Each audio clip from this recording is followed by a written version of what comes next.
Para sa talent manager na si Manay Lolit Solis, mukhang hindi lang umano simpleng tampuhan ang nangyari sa mag-inang Yulo. Dahil ayon dito, pinaliwala umano nila ang 5 milyong piso na inoffer ni Chavez Singson para sa pagkakaayos nilang mag-ina.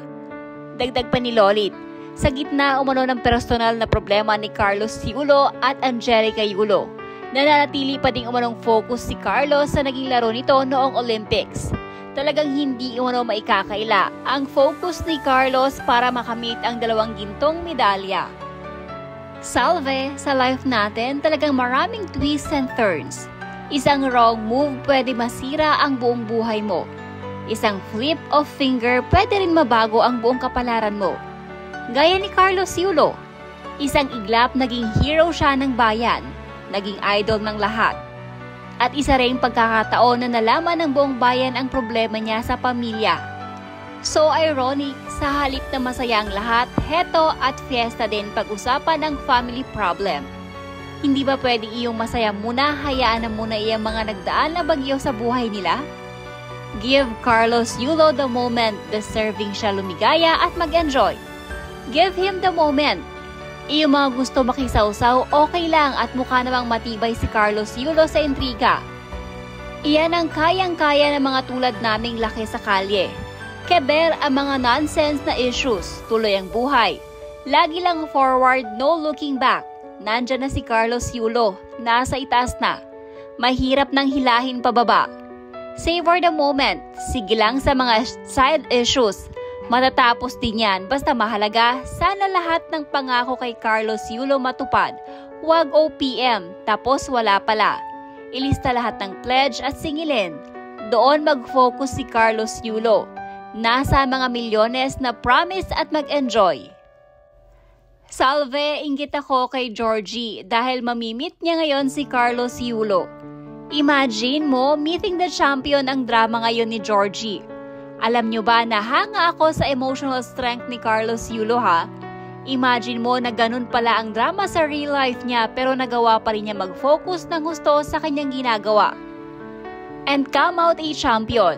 Yung iba pag ganyan ang drama sa buhay, tiyak na madedepress o kaya madedefocus na. But not Kaloy Yulo ha? Nagawa niya pang maging gold medalist at ngayon darling ng bayan. Ganyan dapat ang disiplina ng isang tao. Huwag ilagay lahat ng problema sa utak. Salain mo para hindi ka magulo. Iyong personal, ibang oras ang ibigay mo. Iyon para sa career mo, iba rin ang oras ang ilaan mo. Kaya siguro nakapag-focus ng gusto si Carlos Yulo. Everybody, everyone loves a winner. Basta winner ka, iba ang dating mo. Kaya anuman ngayon, iba tubo kay Carlos Yulo, keber ang lahat. Siya ang hero of the moment. Give him all the glory. Let him enjoy it. Walang dapat gumulo ng eksena niya ngayon. This is Carlos Yulo Day of Glory. Let it be. Salve, siguro nga dahil nakafocus halos lahat ng mga mata kay Carlos Yulo kaya hindi pwedeng di mapansin ang girlfriend niya. At kahit ikaw Salve at Georgie, hindi pwede di mapansin ang pagiging walang pake ng girlfriend ni Carlos Yulo sa lahat ng pumupuna sa kanya. Saludo ako sa confidence at ipinapakitang attitude ng girlfriend ni Carlos ha. Iyong bang sasabihin niya na lahat basta importante sa akin si Carlos lang at ang sasabihin nito. Bongga! Iyon dapat ang attitude. Panindigan mo ang mga ginagawa mo. So what kung ayaw ninyo sa akin, ang importante si Carlos. Tama naman, kaya habang pinapabayaan siya ni Carlos Yulo wala tayong magagawa. Kahit tawagin mo siyang Goldilocks o kahit ano pa siya, pa rin ang official girlfriend. Period. Wala ka nang magagawa. Salve, how ironic ng buhay no? Sabay sa news sila Carlos Yulo at Alice Guo. Araw-araw may dagdag na premyo si Carlos Yulo at si Alice Guo naman dagdag na kaso. Kaloka ang buhay no? Ano kaya kung magkaroon ng love angle si Carlos at Alice? Bongga, siguro mga news item.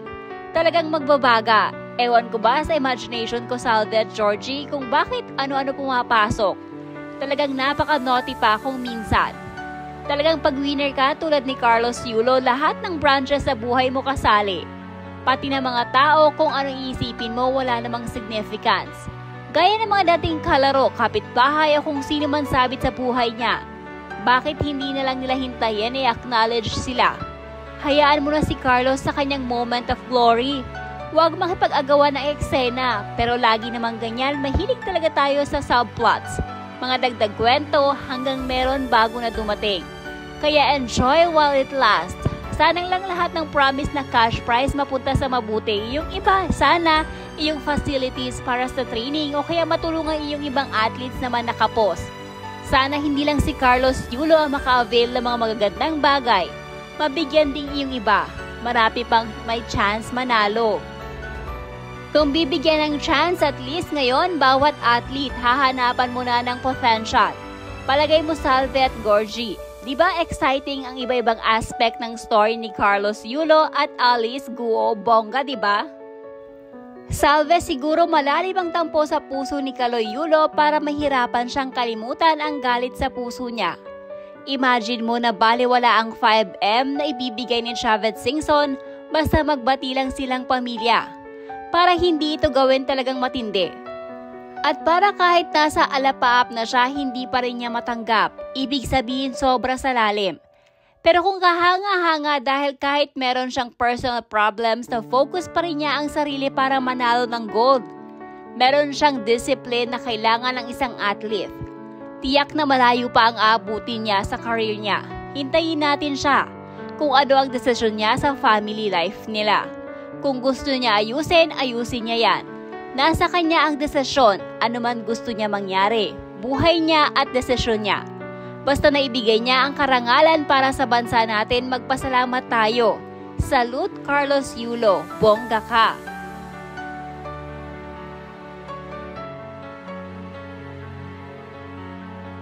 Samantala, ayon naman kay GAP Chief na si Miss Cynthia Carrion, lahat umano ng kumukuha kay Carlos Yulo para sa endorsement ay nais umanong isali ang girlfriend nitong si Chloe San Jose.